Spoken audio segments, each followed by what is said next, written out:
The primary purpose of this podcast is to educate and inform. The views, information, or opinions expressed by hosts or guests are their own. Neither the show nor any of its content should be construed as investment advice or as a recommendation to buy or sell any particular security. Security-specific information shared on this podcast should not be relied upon as a basis for your own investment decisions. Be sure to do your own research. The podcast hosts and participants may have a position in the securities mentioned personally through sub-accounts and or through separate funds and may change their holdings at any time.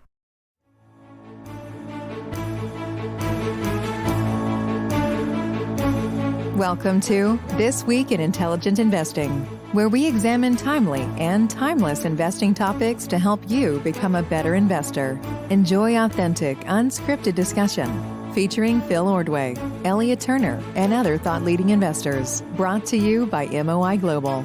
And now, here's your host, John Mihaljevic.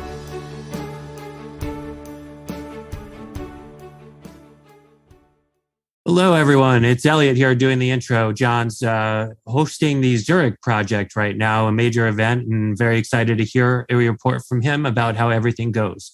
It's Phil and I, and we're joined today by a very special guest, Mike Puangmalai, who's working at WCM as artist in residence. Many of you know him as Non-Gap on Twitter. He got that amazing handle nice and early, and he taught all of us about the dark arts of corporate governance. He's here to join us talking about his background, how he got into this specific niche within investing, crafting really his own kind of target area. And, we'll see where this goes, but I think we have a lot of interesting ground to cover and some timely subjects. So, Mike, welcome to the podcast. Hey, man, it's great to be here. Looking forward to jamming. That's right. So, maybe start by telling us a little bit about how you found the dark arts and what your aha moment was like. Well, I guess before we start, because I do work for WCM, I do need to share something really quick. We didn't really plan any specific names to discuss, certainly, but any securities or stocks that I guess might be identified or discussed here don't represent all the securities that might be purchased, sold, or recommended for client accounts at WCM. So please don't assume that an investment in any of these names that we may or may not identify will be profitable. I mean, is anything really? No guarantees of the future, right? So that was probably the worst. Compliance is going to crack down on my disclaimer here, but we love you. Extra disclaimed with our. we're off to a strong start, but I'm super excited to be here. Yeah. So tell us about the dark arts. Like what led you to it? What was the experience in the background that brought you to this space?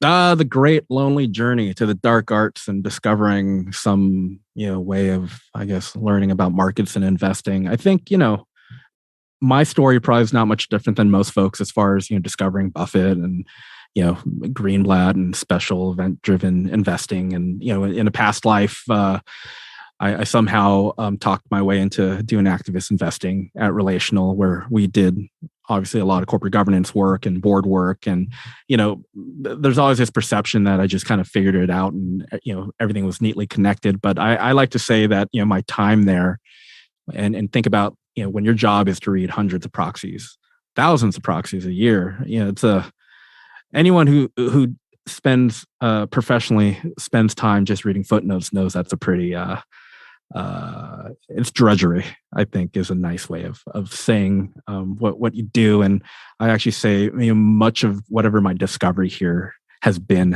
more like Tom Hanks in Castaway, where eventually you start talking to your proxy statements and making elaborate stories to try to remember what you're reading. And lo and behold, some of the stories turned out to be, kind of predictive in some weird way, right? And you start seeing the same script over and over again. So that was kind of the initial genesis of finding how governance connects to decision making, which ultimately then led to, well, if your job is to incentivize management to do the best and make as much money, well, what are the incentives to just make as much money as possible?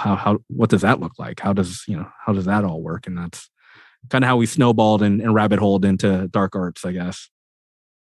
Yeah, and now your role is artist in residence at WCM, and WCM is a unique shop. I kind of imagine you and envision you with like, your little palette walking around to each of the various corners within the firm and adding a little touch, like a little more of this color there and a little more of that shape there, and enhancing the contours of everything. Talk a little bit about what you're doing. Well, yeah, it's this place is pretty irreverent, or the culture here has we tend to have fun. And, for those who don't know WCM, we do kind of, quality long investing around the world. And we're based in Laguna Beach. And if you know anything about Laguna Beach, it's kind of this interesting history around artists and folks coming out here and kind of just expressing themselves. And, I think, my initial interactions with the firm was really around stewardship, governance, and kind of not less so dark arts and doing event driven stuff, but more kind of framing, hey, this is how,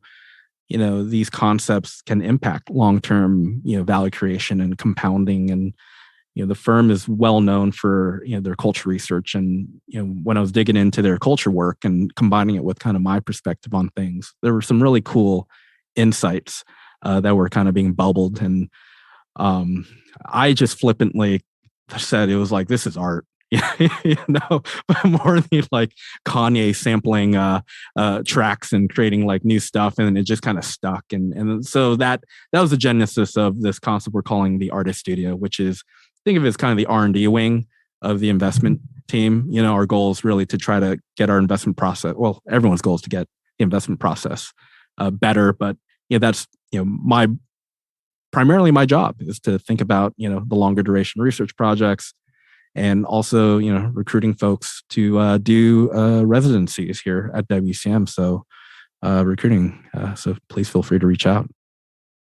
Yeah, just the idea of that is really interesting. The idea of doing R&D as an investment shop. So maybe, what exactly does that mean? What are some of the areas you're exploring? And, how do you sprinkle your governance lens into that? Oh man, we could probably do a whole podcast on that topic. We are. I know. I guess we are technically. Think about it. Like when you're in the investment profession, everyone talks about investment process, and this is actually going to feed into some things. It turns out I'm actually quite opinionated about in retrospect. If you were to kind of lay out like the P&L of a asset manager, it's just salary and compensation, right? It's not. It's not like a traditional P&L. It's not COGS, R&D, sales and marketing. But if you're actually to like kind of divvy up the time most investors spend into those kind of categories, you could say your investment process is like COGS, right? You're just executing your playbook and, trying to generate return, and clients are effectively, paying you for that. The question is, how do you think through kind of, and this is not to talk about like style drift or anything, but how do you make sure your process is getting better over time, right? How do you actually like invest, from a, I call it R&D, R&D perspective to ensure that, whatever your process is in tip-top form. And so you think about most places, my opinion, it's usually a random walk, right? It's usually there's some key, CIO, PM makes the right investment, meets the right leader. They kind of unlock a different perspective on how to think about investing, and it gets evangelizing an organization. That's a very, I don't know about you, but that's a very, that would make me uneasy as a long-term kind of LP, where your innovation is looked at that way versus, okay, how can we intentionally, think about investing and not worry necessarily about, the day-to-day demands and the market regime shifting and all the other things that come with, just being a really good portfolio manager and staying on top of that. And so, the idea was, let's try to figure out a way to be much more intentional, have someone focused on this element of our research process. And the reason why is, when I think about corporate governance as a, area that you can find differentiated investment insight in, I think before I even publicly started sharing some of my perspectives, most people just kind of like glaze over, right? Like no one reads a proxy statement. And if they do, they really don't know how to read a proxy statement. it's not a place that, people think you can actually derive insight in.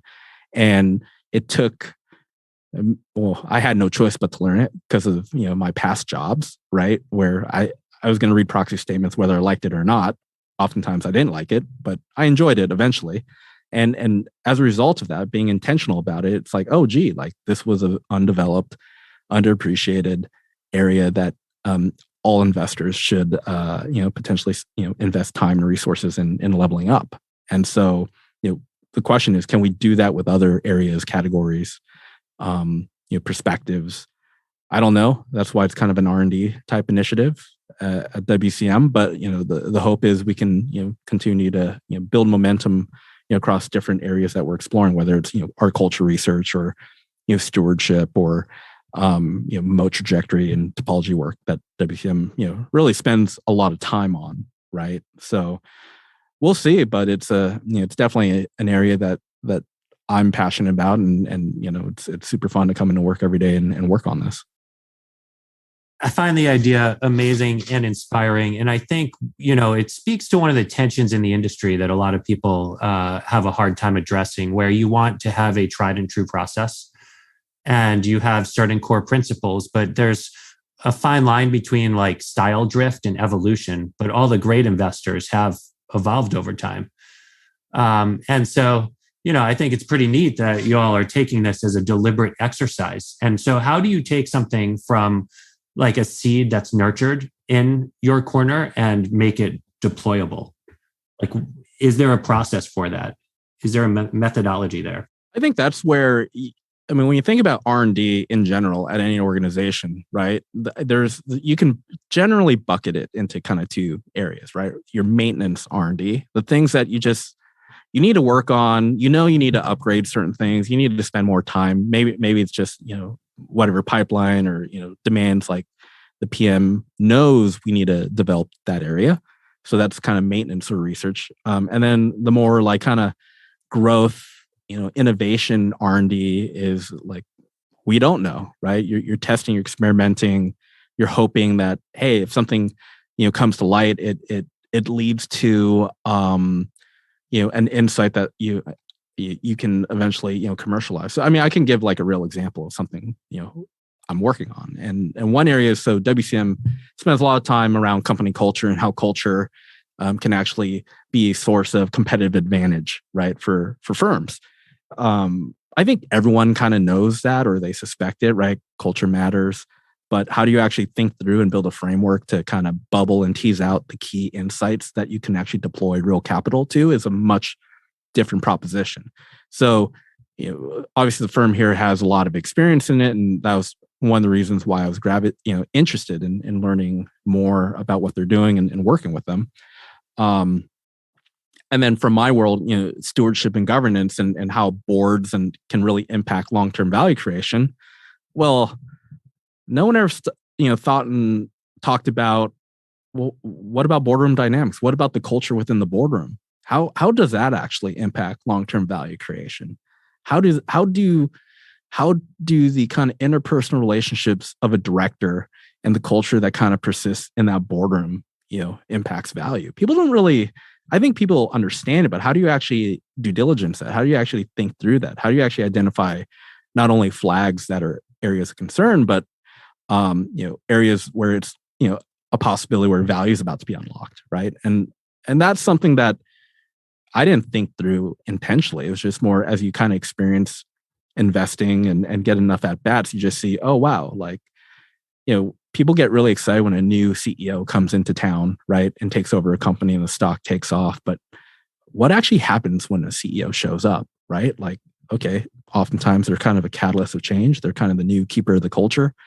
There's usually some level of board turnover, which then changes the dynamic, which also might change what gets prioritized as far as like KPIs and things like that you're paying them for and discussing at a board level. And all these little like kind of qualitative elements suddenly create this real meaningful, long-term enduring compounding sort of outcome. So, if people ask me, what am I working on right now? I'm doing weird stuff, probably like, how does a director's relationship with each other and the culture of of that boardroom impact long-term value. Not many people are going to care about that. Although I do think a lot of leaders and founders kind of geek out on that topic. So I can certainly talk about that with most operators. Investors, they might be like, that's interesting, but I don't see the value, which incidentally is what I've heard for most of my career when it came to corporate governance. It's like, it sounds interesting, but it's not compelling until you literally, I literally had to start a premium newsletter and lay out, here's what I think is going to happen. It happens, stock moves, and suddenly it's like, genius, but it's, I guess we're simple animals, right? It's like you might not agree with someone's process, but the second that process starts making money, suddenly you're a lot more, you're a lot more open to changing your own process, right? So is that really all it was? Like, people just sort of woke up and thought, wow, this is a unexploited inefficiency that we can use to make money. And then is that how you're doing it day to day? You're kind of looking at this stuff and applying your experience and your read on situations to make, discrete investments, or is it more of a negative art in that you're seeing the dark arts, as you call them, applied in a nefarious way, and you're using that to kill potential investments that the team might otherwise be considering? I mean, I would say like learning this stuff for me was very organic. It wasn't like trying to create some grand conspiracy theory about what's going on. Oftentimes it'd be like probably a conversation with like someone like Elliot on some name, some situation, and it'd be like, hey, this is happening, or this blew up, or this is taking off. And, I'll flip through like, the Form 4s or proxy, and it's like, oh, that makes sense because of, X, Y, and Z, or they, did these grants like ahead of, this sort of change, or like, it looks like the entire industry is clustering in terms of like making amendments to the governance, which might indicate there's some inflective behavior going on, right? And I thought of it as kind of like just normal stuff, but I think when you're talking to other investors who don't spend time in there, they'd be like, "Excuse me, wait, what? Can you kind of take a few steps back?" And that turns into I need to like probably frame this in a way that's understandable to other folks versus like just oh yeah, that makes sense because I've seen it, multiple times, right? Like, yeah, you rotate that in the committee and of course that happens. But, everyone goes, well, what do you mean, of course? And then you kind of go through these different elements. So, I mean, the reason I even launched the premium or even the newsletter was primarily I like the topic of governance in general. I think it's really interesting. But, for me, my North Star was just like, evangelizing good governance. I know that sounds a little bit silly. It was less about making money and more about, I just want to be kind of sharing, hey, here's how things are happening in the marketplace. And I don't know, if it's going to be like that, but I think talking about it and kind of shining a light on it tends to be an interesting disinfectant in the marketplace. And oh, by the way, just to reinforce my point, the best way to teach someone like bad behaviors and why it's bad is to highlight how people make money doing this stuff, which, I mean, it's a double-edged sword, right? You show people how to make money doing this stuff. Maybe you're encouraging more bad behavior. But I think for me, net was, hey, the stuff is happening. Here's how people kind of benefit from it. And just by showing it as a phenomenon in real time, then it's like, yeah, it could be an investment strategy. I think at least I've certainly have benefited in my PA in the past, identifying these situations and deploying risk-adjusted bets on them. But it's been an interesting sort of journey as far as trying to share kind of how I look at the investment world. Yeah, I think that's such a weird and interesting tension there, because you presented the dark arts as a way to teach people good governance, and yet in the end you taught people how to identify situations where really bad governance could lead to interesting investment insights. And there's this like, anti-Buffett kind of, Buffett's like, look for aligned self-interest. And you're actually like, well, we could identify demonstrable pursuit of personal interest. Yeah. I mean, I would say, that's true, but also like, this is a great way to assess. You have a lot of investors who say they're kind of long-term focused and they want to align with, operator ownership-minded management teams. And yet, how many people actually, spend the time and effort to really like deconstruct what that actually means, right? How do you actually assess a good management team, an ownership-minded management team? I mean, you'll hear folks who are like, oh, like they own 20% of the company. Okay, yeah, that's true. Like that can be a proxy for ownership-minded management. I can also share instances where a family owns 20% and it's actually quite awful, and it's misaligned, right? So that was kind of one of the reasons I got into this stuff was like, well, if I'm saying I want to back really high quality ownership minded management teams, what are the indicators I should be looking for that gives me confidence that's the case, right? So yes, dark arts is a way to identify instances where bad leads to potentially tradable outcomes. But I'm a believer, and this is partly why I'm at the firm I'm at, is if you can understand stewardship and governance in a way that really identifies the highest quality leaders and founders and operators, that's going to be a situation where I think that's a good process to have. But the other thing is why I like the dark arts, and this kind of gets into everyone's investment journey. So like every young person, new person that like kind of is getting into the space of investing, like I encourage them to do this sort of corporate governance, event driven trading for a few reasons. One, a lot of people focus on like fat pitches and being patient and waiting for the right situation. And that's fine. Like if you have a well fleshed out, formed process and you want to be patient and you're looking for that one thing and it works, awesome. But if that, fat pitch is a 70-mile-per-hour fastball, you're probably not going to see that in the major leagues, right? Maybe I'll learn how to hit a hanging curveball or something else. Corporate governance trading is probably one of the few areas where it has really tight feedback loops and you can get a ton of at-bats, right? It's almost the anti-fat pitch approach to learning where it's like, or, you're going to the batting cages. It's like, hey, here are the elements of how a spring load works, right? Where you grant before, material information is released and the stock pops. Okay, well, let's start looking for instances where we think that might be a mechanism. Well, you're going to learn very quickly whether or not, it was a spring load or not.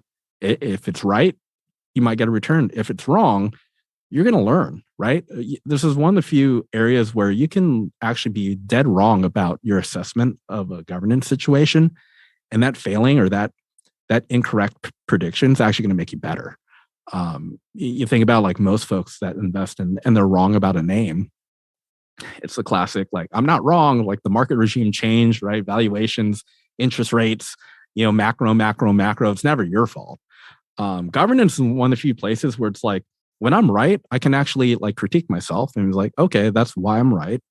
And this is why I'm wrong within the context of actually being right. And then when I'm wrong, I could be within the context of, well, I think I was right here, but I was wrong here. And what you'll end up recognizing is, oh, wow, like you start really being able to differentiate like management decisions with fundamentals, with like, market volatility and regime change, right? They're like, if you're making a bet that, consolidation is about to happen or companies running a sales process, there are going to be instances where, they announce a deal and it actually happens. And you're like, okay, why did that work? And you can kind of deconstruct and do a postmortem and learn a lot. But if it doesn't work, you learn a lot about like, how to think through, okay, investment appetite, the market environment, pricing, who are the personalities that would want to hold out on a potential deal or pricing. It becomes a pretty like robust area to really just try to get better as an investor. So I always say like, whether you're a novice or a professional, like doing governance based sort of investing, even if it's on your Robinhood account, is a fun way just to like get at bats, get like a lot of iterations. You don't have to like wait a few quarters or wait for market share to shift. It's like literally, here's a bet. You're going to know in a month, or you're going to know in a quarter. And some of the longer duration ideas, you're going to know in a year, and you're going to pick up a ton of you're going to pick up a ton of skills and knowledge that you didn't realize you could pick up just by simply, learning how to invest this way. And for anyone who hasn't read it, the Dark Arts series and all of your old stuff is still available online. I highly encourage people to go check it out. I reread a lot of it this morning, having read it originally a couple of years ago. And I think the way you put it was pretty much perfect, which was you compared it to some of these sort of inexplicable expert training situations where a newcomer to whatever field it may be, as random as it may seem, just gets lots and lots of yes/no feedback. And then you even said there's just a huge element to this of I know it when I see it. And I think that all falls into the same category of pattern recognition as it pertains to this stuff. So I don't know about you, but I think it has to be some combination of reading lots and lots of proxy statements and evaluating lots and lots of businesses and trying to connect the dots, right? Because I think you also made a post in there somewhere about having a checklist, and then you joked, but I don't really use a checklist because it can't be the same for each individual situation, right? Which is, kind of how I approached even the broader task of investing right at the beginning. Like I started literally making a checklist, and I realized it was kind of a false security because it's not going to cover everything by definition, right? And that's the challenge of trying to share like the way you look at the world in a framework, right? That's easily understood, right? I mean, you even think about like the journey for like value investors, right? And value investing. It's like somehow we went from, whatever the definition of value investing was decades ago to, value investing is investing in low PE companies, without consideration of, industry headwinds, issues, what would potentially keep a, valuation gap, persistently, discounted, or, how you define intrinsic value. It can, there is real risk that you start turning a checklist into, the checklist becomes your analysis, if you will, for a lot of folks, or they don't actually dig in and think first principles about, well, what is kind of the reasoning behind why you'd want to own 8 PE stock, right? Like the actual fundamental reason, versus like, oh, this is cheap at 8 times, right? Like what's funny is we've gone from, at least when I started my career, when someone said, oh, this is cheap at 10 times, that was trailing PE, right? And then a few years later, it's like, this is cheap 10 times. And they were implying forward PE. And like today, it's like, oh, it's cheap at 10 times. They're talking forward revenue multiples, right? So it's like, apparently 10 is the key indicator of cheapness, but it depends on, at some point, it's probably going to be 10 times some sort of TAM multiple will be cheap. Well, actually, it probably was the case like, a year ago. Probably was, yeah. Right. So we're recording this in 2022, not 2021 here. But that teaches you, okay, that's you have to. That was actually one thing I learned in activism. When you're doing an analysis, no matter how you kind of derive your version of cheapness, you have to convert it to a language or a framing that others can understand. So I might do a certain valuation approach, but I also know if I'm talking to stakeholders that are technology investors, I have to convert that into revenue multiple, right? If I'm talking to more value centric investors, I have to frame my valuation in terms of a free cash flow multiple, right? As if like the valuation, it is what it is, but I have to like reframe it to how they understand cheapness and expensiveness, if that's even a word. It's like an investor's like API, right? Like your access code to their analysis. You have to like speak in terms of their valuation multiple or framing, which is certainly one of the funner things you learn. It's like, oh, I guess you have to speak their language to a certain extent. But I'm meandering at this point. Yeah, no, to a degree, everything's relative, right? And the game's always changing, even in terms of the dark arts, right? I had never heard of the term spring-loaded grant before you. So I was going to ask you where you first heard of it, but also like just this past November, the SEC picked up on that and was like, oh, we don't like this. And I think you had called out the Kodak example in the blog a while ago, and that got some attention, interestingly, too. So I always like to say, like, if how do you know you're doing well or you're well on your way in your investment journey? I always say I've certainly examined and studied Buffett and Munger, but I'm probably in the bottom 10% as far as really like getting into it and knowing every quote and everything. And my whole North Star was like, as I like get better or try to get better as an investor, am I discovering kind of similar thoughts or perspectives that, Buffett actually like said this like 30 years ago in a quote. It's like, oh, okay, well, that's awesome. But also like, man, like maybe I should just study Buffett. But then on the other hand, it's like reading a quote and actually experiencing the quote are like two different things. So to your point about spring loading, again, it's very similar to like just us having a conversation. I'll just see a phenomenon. I don't know what word to use it. I know that's something people do. And then I think I saw, back in the options backdating scandal, in the late 2000s, bunch of folks were highlighting, hey, options backdating is bad, but here are other kind of mechanisms to keep an eye out on, spring loading, bullet dodging, things like that, and people didn't really pay attention to that.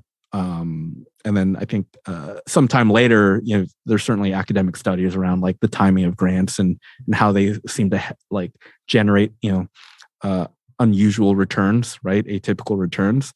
So it was kind of like, okay, well, here's this phenomenon called spring loading. People have done a study on it that like there seems to be some sort of pattern that management teams or companies seem to have really good sense of timing for grants. Maybe there's something to it, right? And it turns out, at least in my anecdotal experience, that was held true, but no one talked about it.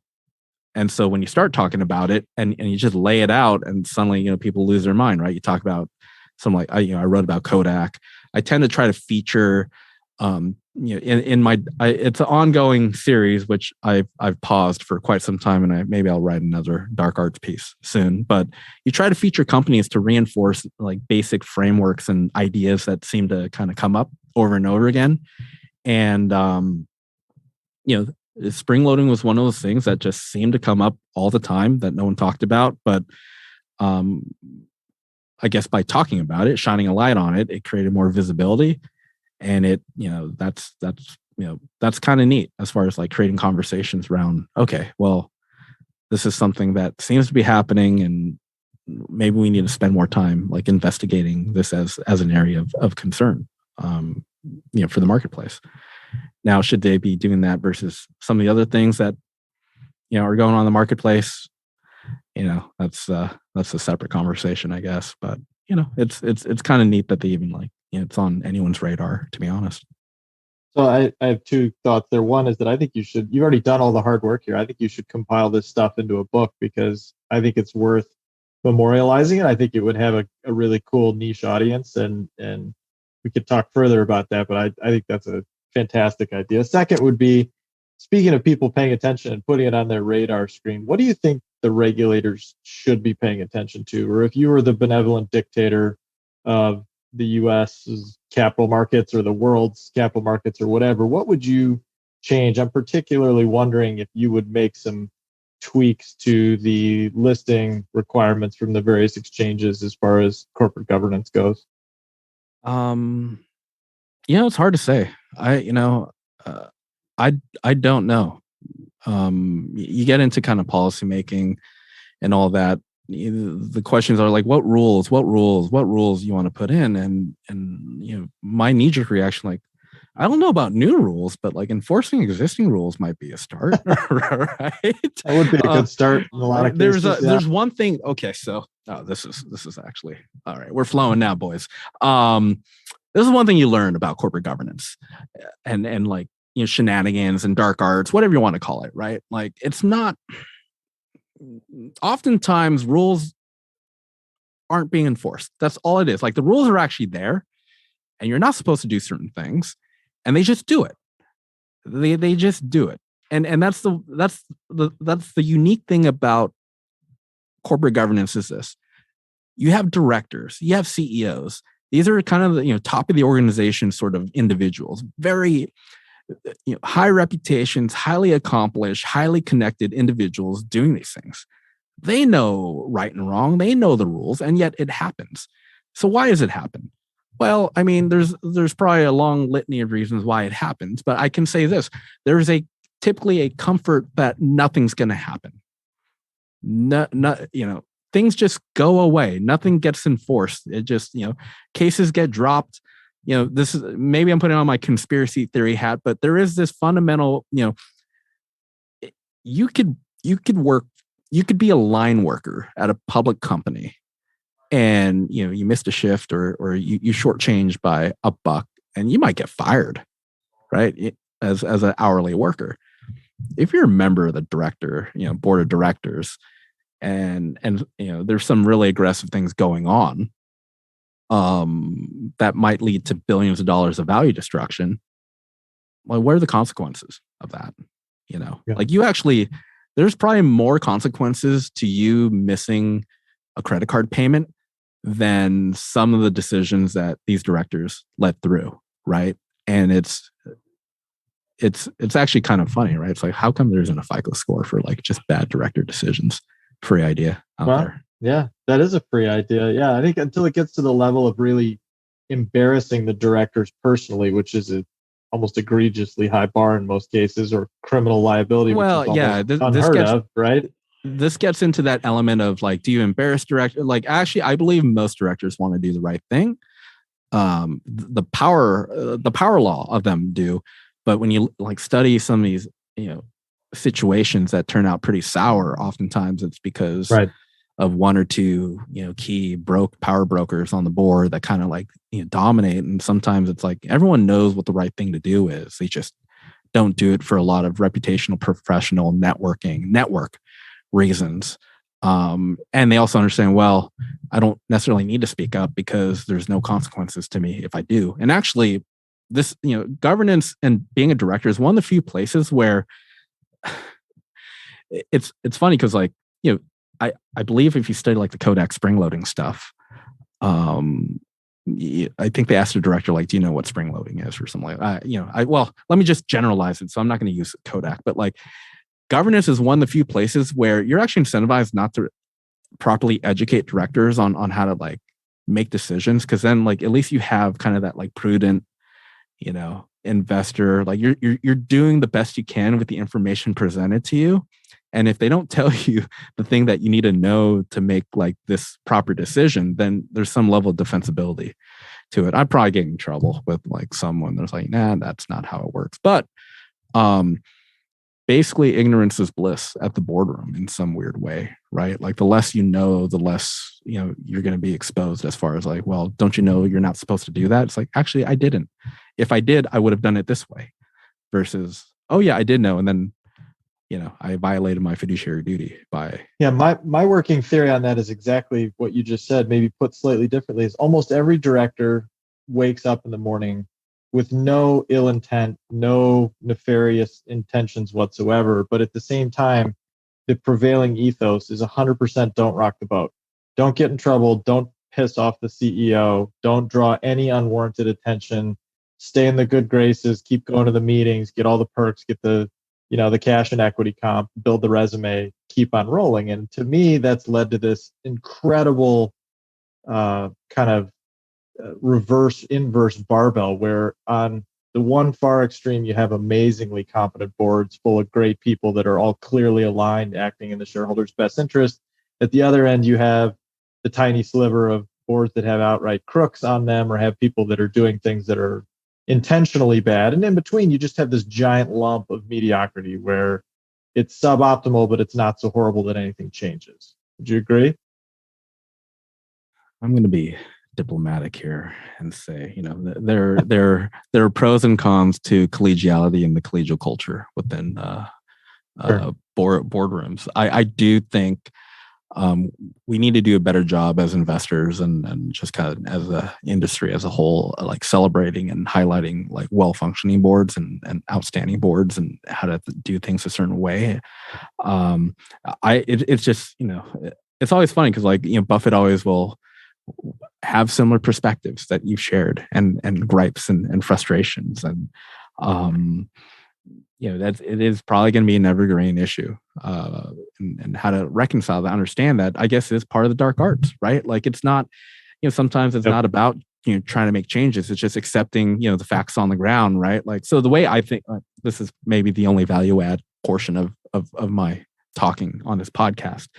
The way to think about corporate governance is this: as an investor, a compensation structure, governance decisions in general, is like, I'm going to use a sports analogy, but it's like you have the playbook and almost a game plan that a team's going to run in a game, right? Like, this is kind of how they're going to operate. This is how they're going to they're going to try to win the game, if you will, right? Some game plans are just so out there. We're like, what is going on here, right? But it's like, if they execute this, they're basically selling, effectively saying our game plan is to sell the company, right? So governance is really like almost taking the other team's playbook and game plan and giving, and then that helps you kind of inform whatever you bet you want to make on the game, right? Like points, and just imagine point spreads don't reflect that you actually have access to the both teams' playbooks and whatever, right?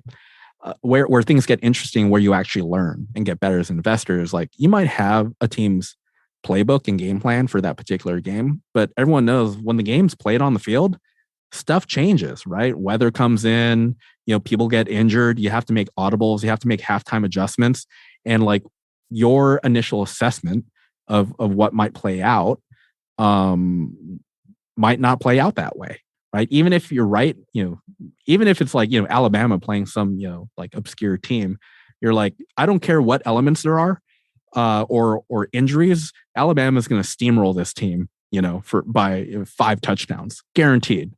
I don't care, right? But there might be instances where stuff does happen, and then they might lose, but it's not against a low level competitor. It might be against a Georgia or someone else. And so for me, when you think about governance, it's really why wouldn't you want to know what a company is really trying to do, and also what they're trying to do to kind of finagle advantages for themselves to help inform your investment thinking? Because it's okay, you're watching, you're gonna be making bets on this game anyway. At least have a sense of what they're doing, and you're gonna learn a ton either way, whether you hopefully your prediction turns out right, or if it turns out wrong, now you can actually properly contextualize and do a postmortem on what happened. Well, let's talk more value add too, because I think you've added a lot of value along the way. And one of the areas that we first connected over, I don't know if you remember exactly when, but it was I've told listeners of the podcast a lot of times about my affinity for the post-hype sleeper, which is an IPO that comes to market with a considerable amount of hype and basically belly flops. And, I'd always thought of it from the lens of the market's hype cycle. But you introduced me to the idea that there's a distinct governance angle to it as well. That when a company goes public, they don't necessarily have the maturity of how to govern themselves for public markets and have to make distinct changes that are part of the maturation cycle. So maybe talk about that a little bit. We did a Periscope back when that was a thing about Dropbox, which was a whole lot of fun and had some really interesting.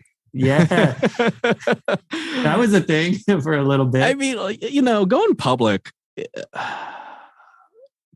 is akin to you're preparing for an event, right? Athletic event or whatever event, right? You're training, you're trying to get into shape.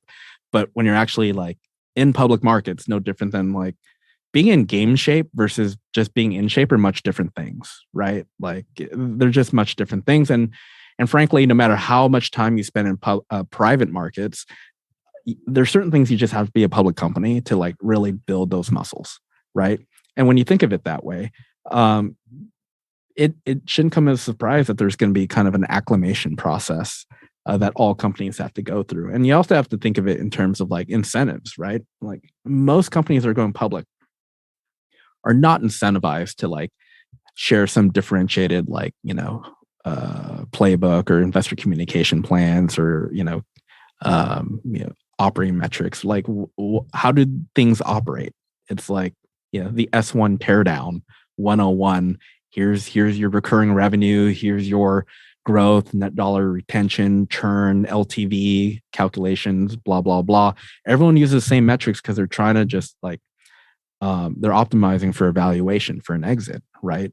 But eventually, like, you have to start communicating your own kind of, North Star and operating metrics and do the things you actually operate your company against, right? Like, everyone talks about rule of 40 and all these other like, rule of thumbs. And it's like, do you think a board is walking in and, going like, well, what's the rule of 40 of this, operating plan? Well, I get maybe they might, that you might want to replace that director if they talk like that. But eventually you have to start like aligning your communication with how you operate the company. And there's kind of a growing pain that often comes with that. I know we talked about Dropbox in the past, and what's really funny about Dropbox, and I actually would throw in like WWE to a certain extent about this. Here are companies that, in 21, actually, when you think about like a year ago, right? And what kind of drove returns and valuations, it certainly wasn't being cash flow centric. And it certainly wasn't being capital allocation disciplined. And it's just funny to see, today, like there's kind of this consensus of like, especially in SaaS and tech, you have to learn how to like be self-sufficient. You have to learn how to, like self-fund and be capital disciplined and generate cash flows and profitability. And yes, those are all very valid points. But like, I think a lot of folks underappreciate just the cultural elements required to like change course from go to growth to, some level of, cash flow or profitability. You're talking about folks that built entire careers and businesses on not thinking like that necessarily. So being able to change from one style to the other is actually quite extraordinary. And which is probably what drew me to Dropbox in a lot of ways, because, Dropbox and kind of, was one of the OG kind of darlings for a long time, right? Had kind of the this growth trajectory and excitement. And when they went into public markets and certainly like changed their approach to capital allocation and being more cash flow margin centric, and obviously the story is still ongoing. I thought that gesture, that switch, occurring so soon after going public was like, I think most people underappreciate just how I don't know if brave is the right word, but just like how impressive like that change is. That takes a lot of like decisiveness and conviction and understanding that like I need to run the business for, kind of like I got to play the game on the field, so to speak, and like this is the game, and I'm willing to make that commitment and focus on building my organization that way. And that was, that's one thing that really impressed me with Drew Houston, right? Like, that willingness to see that this is kind of how things are unfolding and how I should kind of think of, if I'm really trying to build this for the long term, this is how I need to operate my organization. I will never underappreciate that. I will always appreciate that sort of thinking, that sort of thoughtfulness. And so when you think about all these companies that are kind of, so to speak, busting right now, the busted IPO, or just, I call it busted IPOs, but really it's just busted market right now, right? Like we're all in a busted market. So everyone now is going to first principles. Everyone now is thinking, well, gee, like how do we like, manage this dynamic of, our entire, employee base doesn't understand a market where the stock doesn't always go up, and keeping them online, incentivized, and also retaining key talent, but also rationalizing headcount in the process and managing the cultural dynamics of all this change. And are we actually just trying to make like a real change, or is this really a temporary change with the hope that the market recovers and we can, business as usual, or do we need to actually, make significant, adjustments? And that journey happens over and over again, right? And along the way, hopefully you're able to kind of find your own voice as a public company. But I think that's, when we talk about Dropbox or some of these other kind of companies that have gone through it, like I can't really, like how many companies have it's, let me rephrase that. A lot of folks are talking about moving from growth to cash flow centric kind of mindset given this market environment. But how many companies have actually done that in a thoughtful, sensible way where they're really focused on long-term value creation? I can't think of many that have attempted that, transition or that, and maybe I'm, but like I don't think there are that many recent examples of Dropbox type kind of like transitions or I don't know if pivot's the right word, but evolution, right? As a public company. And so it'll be interesting to see who can actually do it, because I think what often happens is you go for growth and it doesn't work out and the stock tanks, and instead of trying to fix it, you sell to Uncle Orlando, Tom and Bravo, Uncle Orlando predates any LBO's a new IPO, as he tweeted last week, right? But like, it's like, and it's because it's hard work, it's stressful work, like, and it is appealing to just kind of exit and let the private equity guys be the bad cop on certain things. But I don't know if Tom Bravo can acquire all the SaaS tech companies out there, although I think there's certain tech investors that hope they can. But a lot of companies are going to have to figure out how to operate in a kind of cash flow centric way as a public entity. But we'll see. Well, there are two kinds of it too, right? Like I've always loved the Modest Proposal tweet about Amazon, how every once in a while they'd show a little leg in terms of their ability to generate profitability. That, there's this narrative out there that Amazon's always, pedal to the metal, invested for growth. But the fact is, at certain points along the way, they demonstrated their ability to generate cash and then went back to investment mode, which built credibility with their investor base and earned them the right to keep doing that time and again. Alternatively, you have a company like Dropbox who's like, we're actually just going to focus on, generating cash flow while executing more prudent capital allocation strategy, and is still investing to a degree for growth, but we're okay with modest growth. And, how do you think about those two camps of companies, and any signs you'd look for of companies like pursuing some degree of rationalization right now? I think the best way, and I love the modest kind of framing of that.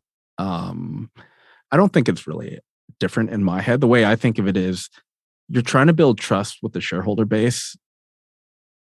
And when I say trust, I mean the shareholders then trust that what you're doing is thoughtful, it's intentional. And the reason, when you can like be like an Amazon and obviously focus on trying to, your margins, my opportunity, but then occasionally like kind of show that you can do margins yourself, that's indicating what you're doing, your playbook, your strategy is very intentional, right? You've thought it through. You know how to pull the levers back and forth, right? The challenge for a lot of places is, they're running hard charging playbooks, and they haven't demonstrated that they can actually pull levers, that they can actually be intentional about their reasoning for expanding headcount versus something else. So you talk about even a year ago or 18 months, the go for growth sort of like mindset oftentimes came with just go for growth headcount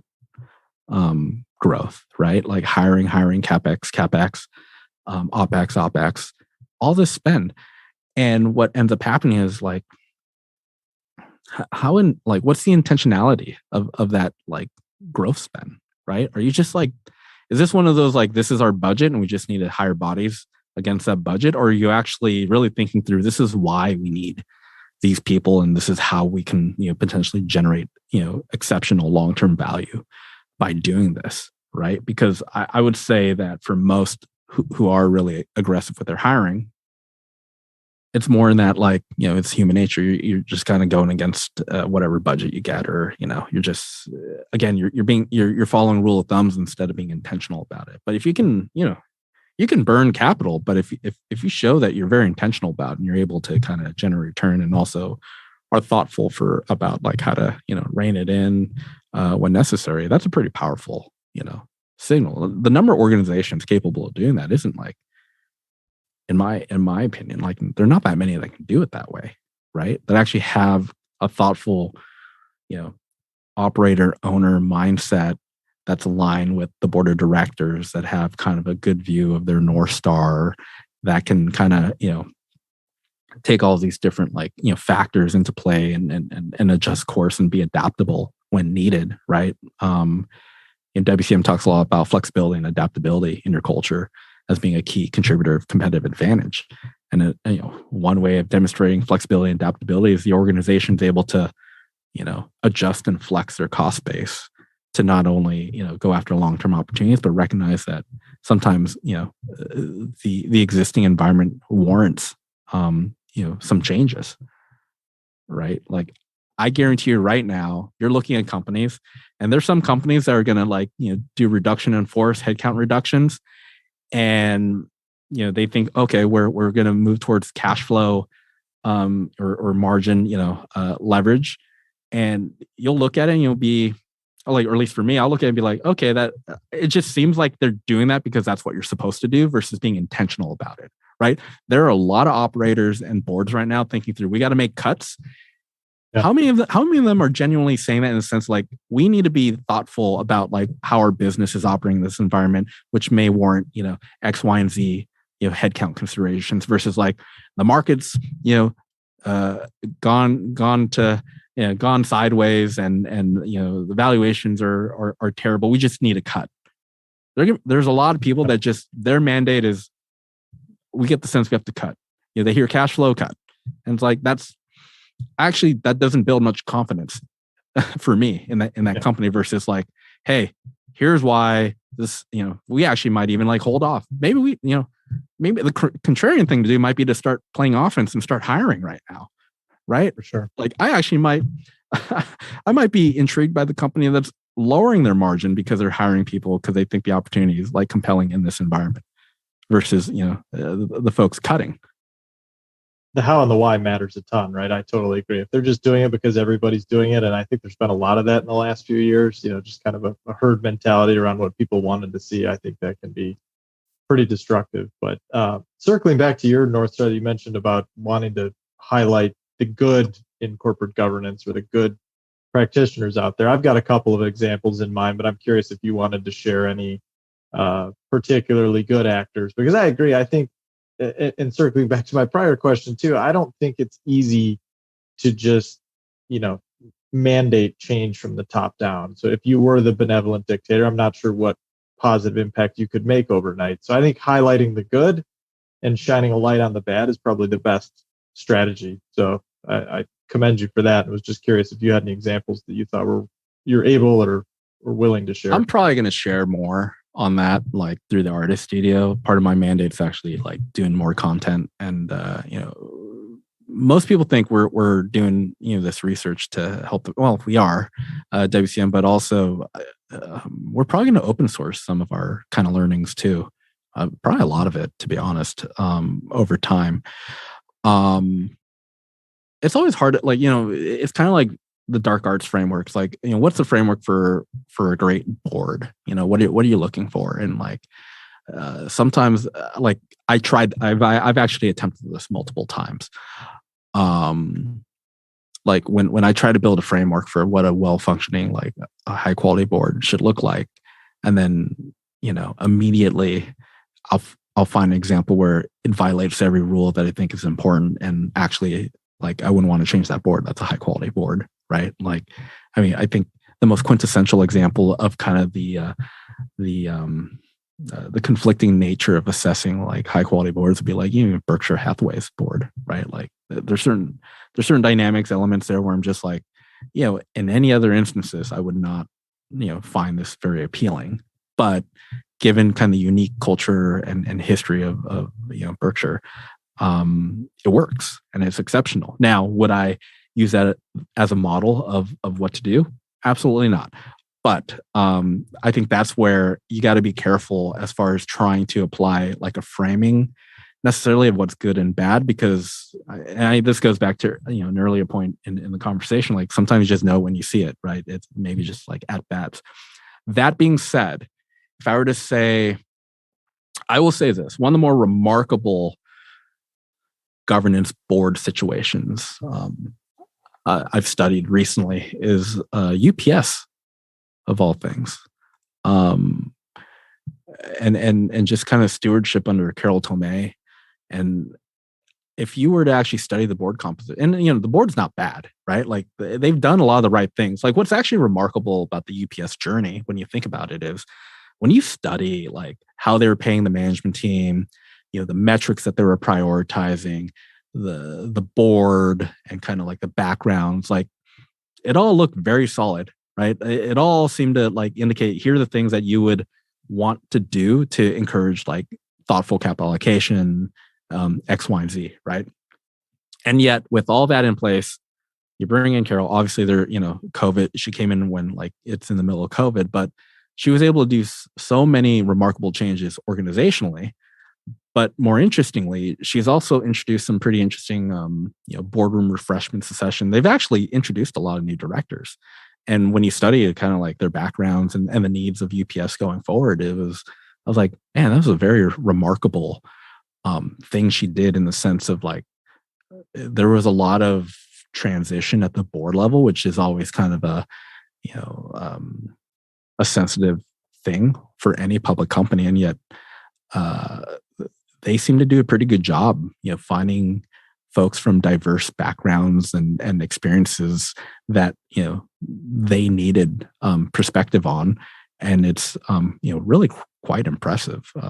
Today, it's hard to make an assessment or judgment on the quality of the board, like in a near term sense, but it is kind of the I love studying it, because like you can almost see a lot of the decades of experience that Carol and the other directors on that board have had. You can almost see like it's almost kind of the you can see the decades of experience and perspective starting to get reflected in these decisions, for lack of better description. So like that's one where it's like you can study that a lot. But this goes back to you'd be surprised how quickly a bad board can turn into an exceptional board, just because like one person joins or one person leaves. I think that's kind of the biggest factor. So like when you think about like what you're looking for, X, Y, and Z, it's like a lot can change with one person. I will say the one thing that you should probably pay attention to as far as quality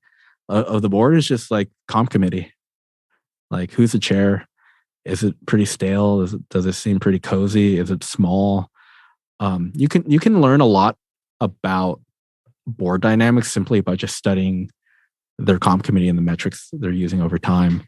That seems to be kind of a reliable place where, at least from a framework perspective, you can identify flags and opportunities. I don't know if consistently is the right phrasing, but I'm much more comfortable like discussing how to think about comp committees versus like a great board as a whole. That was one of the things I really appreciated from your checklist. I know we said checklists aren't exactly perfect, but you're like, you don't have to read every word. It's like, go to these specific areas and start thinking about them and internalizing what they're saying, and repeat that and do it over and again and start looking for patterns. And so comp committees, right? What are some of the things you really, really want to see? And I tell this to everyone that wants to get better at this stuff. Like if you could just do one thing, just study the equity, right? How are they paying? When your compensation is like not 90% of the value, 95% of the value is tied to equity. Like we'll study the equity compensation structure of these companies, right? Study how they get granted, when, why, how they incentivize the mix of options versus RSUs versus now performance-based shares. Understand kind of the best practices for how you're supposed to do these grants. And you'll learn a lot about how organizations operate, right? Because there tends to be a pretty standardized way of paying executives. And so when a company diverges from that, that's telling you a story, right? That's telling you there's something here that compels this organization to do something much different than they should be, right? So an example, I don't know if I've shared this publicly, but like Twitter. When Twitter, granted their equity this year, it was like all RSUs, time-based RSUs. And anyone that understands kind of like best practices, you're gonna get skewered by like Glass Lewis and all the proxy advisors by like giving out equity that's simply time-based RSUs versus like some more, I guess, best practice conventional mix of at risk, I guess, equity or whatever they call it. So when you're giving an entire management team just RSUs, that's telling you a story. That's telling you there's something that's worth exploring. And actually, when you piece everything together, it really just kind of highlighted and reinforced. I don't know if anyone remembers when Elon basically said, like, I want to buy this company, and who knows if he'll actually buy it. No one believed it, right? The stock like popped and then it eventually traded off. But then they gave Twitter insiders RSUs. I'm just like, okay, it doesn't feel believable either from my perspective with Elon, but they're basically saying that they're seriously considering something, right?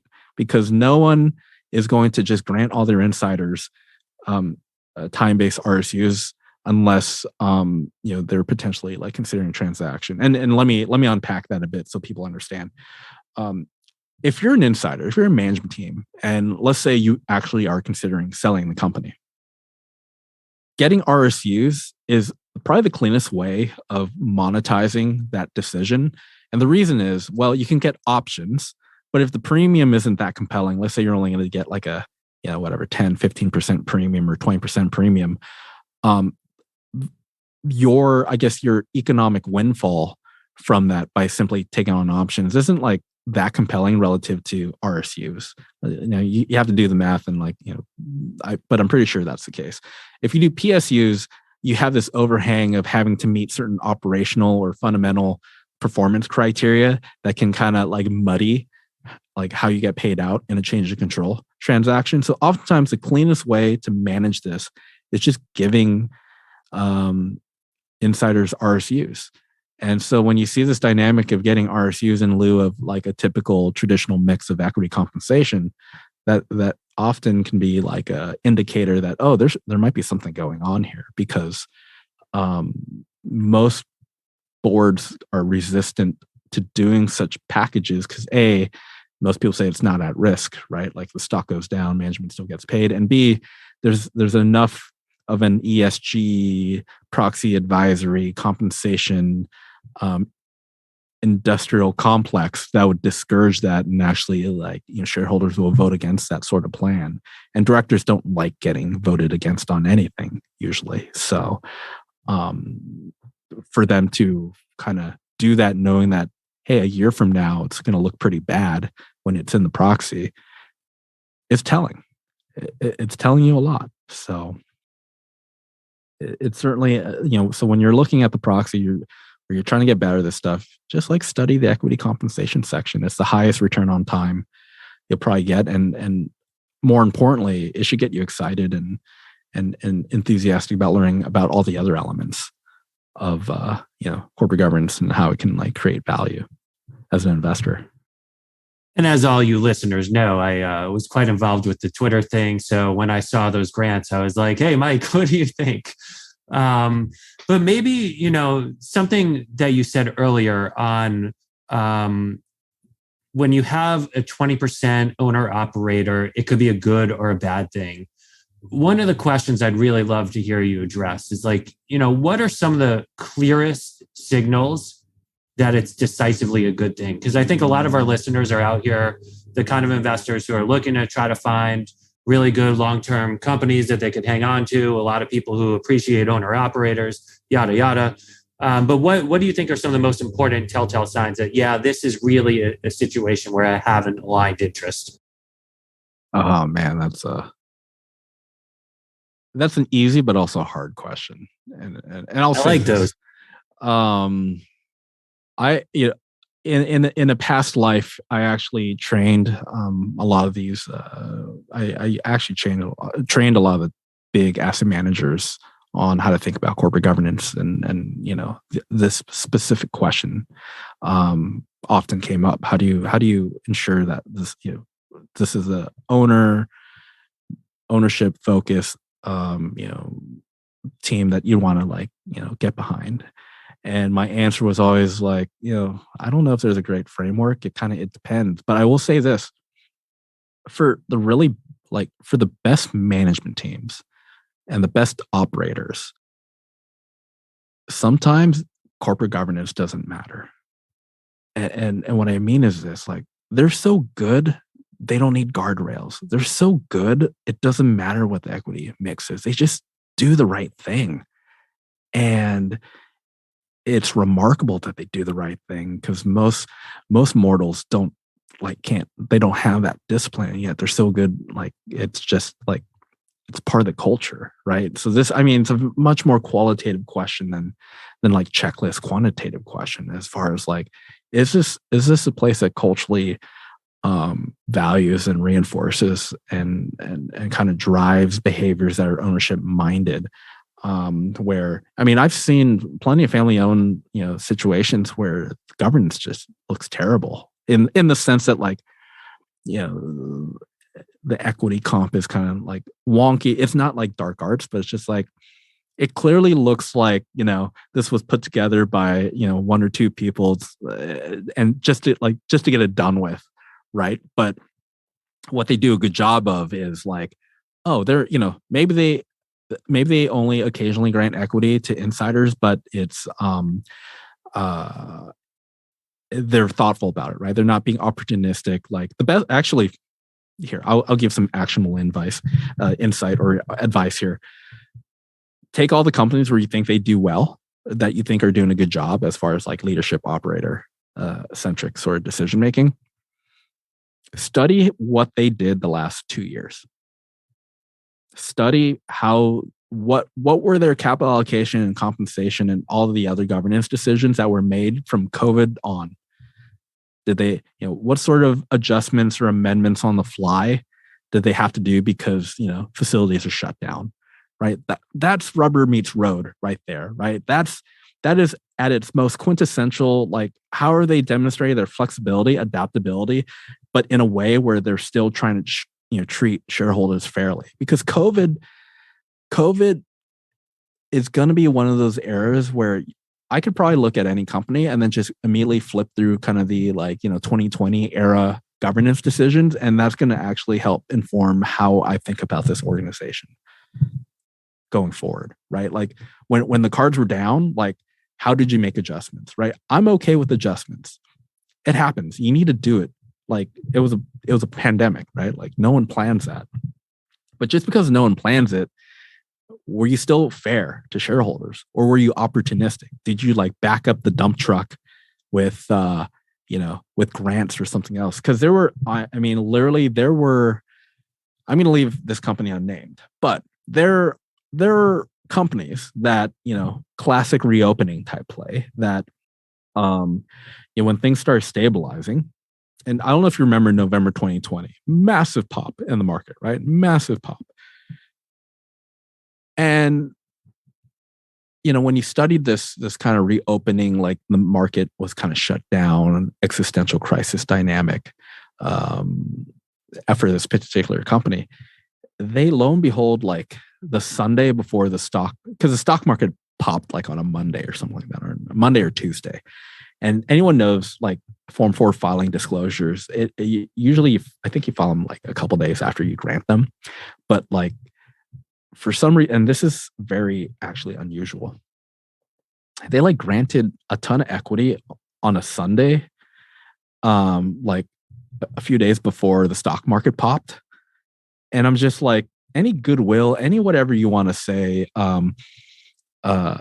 you thought hey, it's the classic Buffett thing, right? It doesn't take much to ruin a reputation that's built over years and decades. So I would say if you're really trying to figure out, hey, I want to look for high quality, companies with high quality ownership and management team and a highly engaged, organization that treats shareholders well, study the periods where they had an opportunity to not treat you well, to actually capitalize and self-enrich. Because I'll tell you, and this drives me like batty going through proxy season and voting for proxies. Glass Lewis will recommend a vote against, executive compensation on these companies. And I'm like, what are you talking about? Like, this is like actually a well-run, thoughtful, organization, thoughtful board. They did not take advantage of folks during 2020, and they actually waited until the following year to create kind of more sensible compensation package. And like Glass would be like, no, this is egregious, excessive based on our whatever burn calculation framework. And it's like they could have probably taken 2x or more of value if they just granted in 2020 when they were entitled to, and yet they waited, right? So yeah, the kind of people you want to work with when the cards are down, right? When things are tough, when there's an opportunity to take advantage of a situation or not, right? Like when you're vulnerable. So study the governance during those periods, and you'll see like, wow, some companies, no matter how much you like them, just can't help themselves. They really are opportunistic. They really are going to like take care of themselves. And it's like, if that's the case, at least that they're only going to do it when they feel like, the card is stacked in their favor, so you can trade along that. But as a long-term, like, a holder, that is a real risk factor that you're going to have to, deal with longer term. But that's my long-winded explanation. Hopefully that was valuable. But like the best way is forget the framework. Sometimes it's just go study past behaviors. And it's like, if they were pretty good in 2020 when the world was on fire and everyone had opportunities to like enrich themselves, they're probably going to treat you well in a, less chaotic market environment. Well, I think that's an incredibly powerful lesson and really valuable for everyone who's listening. I think it's a good note to kind of wrap up on now. And we've covered a lot of ground. And I think it's really helpful that we, in the end, right there, I'm like sitting here thinking exactly which companies I'm going to go back over and kind of like make sure I pay a little closer attention. And I just want to paint a picture here because we're using Zoom, we're seeing each other. Mike's got this beautiful artist studio behind him as the Zoom background. And it's like, it's just absolutely perfect here that I could see the visual of you flipping through proxies with the studio going on around you. It's aspirational, but if you love talking governance and research, obviously feel free to slide in the old DMs. My DMs are open on Twitter, but that's the kind of stuff I care about. And obviously that's, part of the, wing of the research organization that we want to level up on. So, like I said, I love my job, and part of it is meeting interesting people. And if you find this stuff appealing, reach out. And if you have good scenarios, run them by Mike, right? Because it helps everyone involved. It made my job so easy back the newsletter days. I probably generated a reasonably decent return just from people flagging situations that they already did the fundamental work, and it was really just trying to, all right, is the governance jiving with their thesis? And it was like, wow, this is like a wonderful way of finding interesting ideas. So, and run them by me too while you're at it. Definitely. All right. Thank you so much for joining us. This was awesome. I feel like we could keep going, but let's save for a second round sometime in the not too distant future. Really appreciate it. Thanks, Mike. That was awesome. Really appreciate it. Thanks. Thank you for listening to This Week in Intelligent Investing, brought to you exclusively by MOI Global, the research-driven membership organization. Learn more at moiglobal.com.